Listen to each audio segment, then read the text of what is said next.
أولا يعلمون أن الله يعلم ما يسرون وما يعلنون ومنهم أميون لا يعلمون الكتاب إلا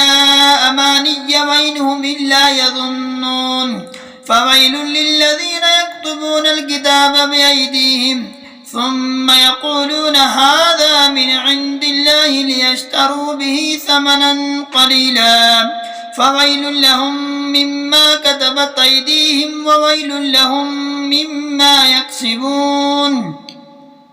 وقالوا لا تمسنا النار إلا أياما معدودة قل أتخذتم عند الله عهدا فلن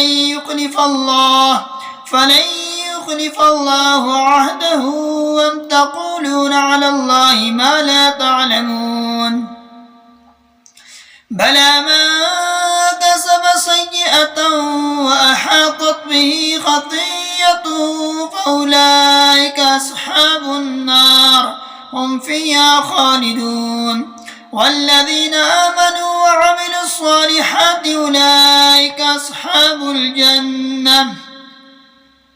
هم فيها خالدون وإذا أخذنا ميثاق بني إسرائيل لا تعبدون إلا الله